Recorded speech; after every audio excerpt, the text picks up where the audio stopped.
let's hop into it. Ethereum, the merge likely to make its debut in August. Ethereum has been the biggest altcoin in the cryptoverse for quite some time now, from allowing an array of applications to build on it to emerge as the face of DeFi. The network has played a vital role in the crypto industry. The network, however, intended to switch up its entire algorithm by migrating to proof of stake from proof of work. More recently, the developers working on this transition revealed that it could occur as early as August. Speaking at the permissionless panel, Ethereum core developer Preston Van Loon shed light on how the merge would make its debut if everything went ahead as planned. Elaborating on the same, he said, quote, "As far as we know, if everything goes to plan, August, it just makes sense. If we don't have to move the difficulty bomb, let's do it as soon as we can." Now, here's a couple notes. We already said, basically, even though they didn't tell us in the All Core Devs call, we were able to extrapolate the timing and figure out that it would be around August. Early August is kind of what I had been saying, provided it followed along plan. One of the interesting stipulations here is that he says, provided they don't have to move the difficulty bomb. Now, the difficulty bomb is going to be a huge factor here because we have to worry about block times and the effect that has on the end user. Longer block times mean more network congestion, slower network transactions, and so on, which can be frustrating to the end user. And if they get over a certain point, it could be detrimental to not only the price of Ethereum, but the ability of users to actually get out of Ethereum in time before a crash, due to obviously the network just not functioning properly, because the developers want to basically fuck over miners as opposed to make sure their network functions properly. At least that's my perspective as a miner, and you guys came here for the perspective from a miner, so there you go. I consider the difficulty bomb specifically as only an attack on miners and serving no other further purpose other than that. So the thing is, the less hash rate that is on Ethereum, the longer the block times will get as the difficulty bomb goes further off and off and off and off, which is an artificial increase on the difficulty on the network.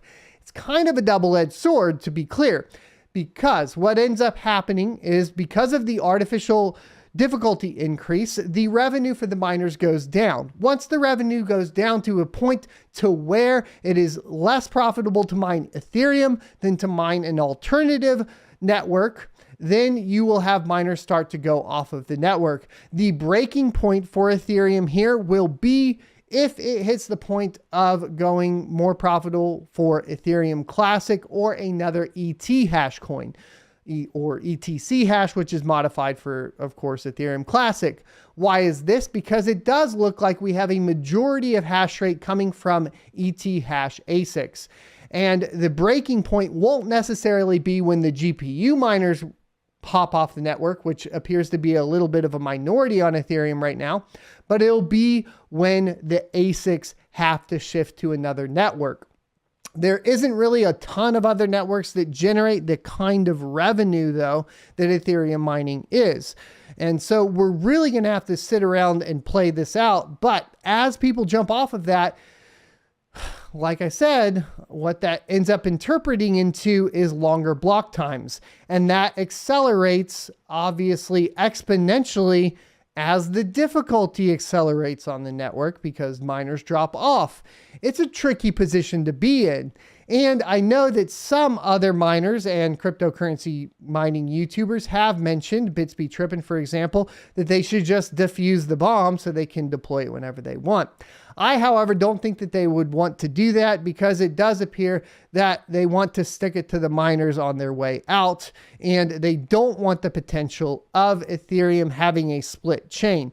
Why would they not want Ethereum to have the potential of a split chain? Because then all of the stuff that is currently on Ethereum would be easily migratable to the proof of work chain. And in the event that something goes wrong with proof of stake, i.e. like we've seen with pretty much Solana over the past year with 7 different failures in 4 months, then they would have to risk essentially people migrating over to a split chain that is functioning because it remained proof of work. This way, basically, that chain becomes unusable because of the difficulty bomb, and then they are able to basically pause transactions, not allow you to withdraw your staking because that's coming, right? We're aware of that. All of that stays in line. And so realistically, I don't see the diffusal of a difficulty bomb. I would see potentially a delay. If we do see a delay in the difficulty bomb, then we will know for sure kind of like what their timing is going to be. But according to this dev, it sounds like it will be in August. So you can see here, here's the tweet. Ethereum core dev Preston Van Loon just said the ETH merge is ready. They are now only testing and expects the merge to happen in August. Packed room at permissionless, and they are excited about it. Great question, of course, they said. Ethereum researcher Justin Drake echoed this thought and suggested that they intended to roll out the merge in August. He added strong desire to make this happen before difficulty bomb in August. Now, recall too, we're expecting long block times to start happening in July. Specifically, July 15th is when they were saying we're over 20 seconds. The network's going to start struggling around that time. I would recommend, essentially, man, like if you're like the kind of guy that has like that $500,000 ape, I would get the ape out before July. Not financial advice, unless you're expecting to hold it till 2025. I don't know. If you got like a ton of money in ETH, I'd start getting nervous. The difficulty bomb was introduced years ago in order to stay at par with the imminent transition into proof of stake. The difficulty bomb will reportedly make it harder for proof of work miners to solve the puzzles during the mining process. Furthermore, this would eventually make mining difficult and decrease the chances of proof of work mining. The much awaited shift to proof of stake comes with an array of benefits. Reduced energy consumption is a prominent one. With regulators calling out proof of work cryptocurrencies, Ethereum's transition from proof of work to proof of stake is considered to be timely. Along with this, the levels of decentralization is reportedly elevated as it requires several validators who would be running the network. In addition to that, Ethereum also will witness a significant decrease of the circulating supply, which may make the asset more deflationary over time and in turn increase the value of its tokens.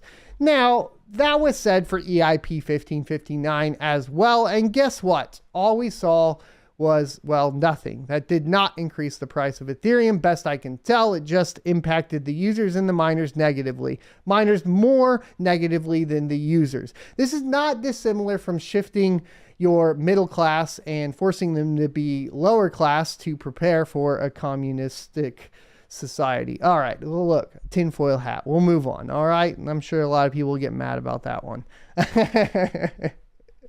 At press time, ETH was trading for $2,042 with a nearly 6% surge over the last 24 hours. The merge is further speculated to push the asset's price all the way to 4K or possibly 5K. I call BS on that. Ethereum 2.0 will bring more development into the ecosystem, from sharding to eliminating congestion.